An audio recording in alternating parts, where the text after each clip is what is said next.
Good evening, friends near and far. This is Santa Claus coming to you on this March 6th, 2026, bringing you today's stories with a heart full of concern for our troubled world.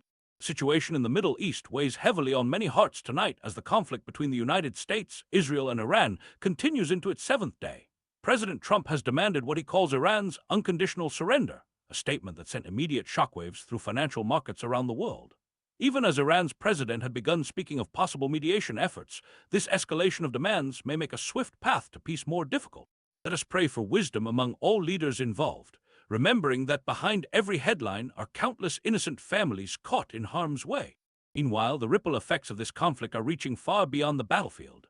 The vital Strait of Hormuz, a passage through which much of the world's energy and fertilizer supplies flow, has nearly ground to a halt. This disruption threatens not just oil prices, but also the very food we eat. You see, my dear friends, nearly half of the world's food production depends on nitrogen fertilizers that move through these shipping lanes. When we remember that each grain of wheat or kernel of corn nourishes a child somewhere, we understand how interconnected our global family truly is. Turning our attention to another challenge, Kuwait has begun cutting oil production as its storage facilities fill to capacity. These measures of last resort show how the conflict is straining global energy systems, with the vulnerable in our society likely to feel these effects most acutely through rising prices. On the economic front here at home, employers cut 92,000 jobs in February, with the unemployment rate rising to 4.4%. Each of these numbers represents a family wondering how they'll make ends meet. The healthcare industry, which has been a reliable source of employment for so many, saw 19,000 job losses, partly due to a nurses' strike in California. Let us remember both these dedicated healthcare workers seeking fair treatment and the patients who depend on their compassionate care. In Europe, Finland is considering a significant change to its defense posture.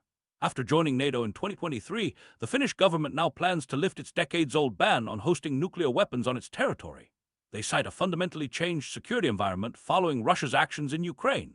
While we must respect each nation's right to ensure its security, let us also hold fast to the dream of a world where the swords are beaten into plowshares.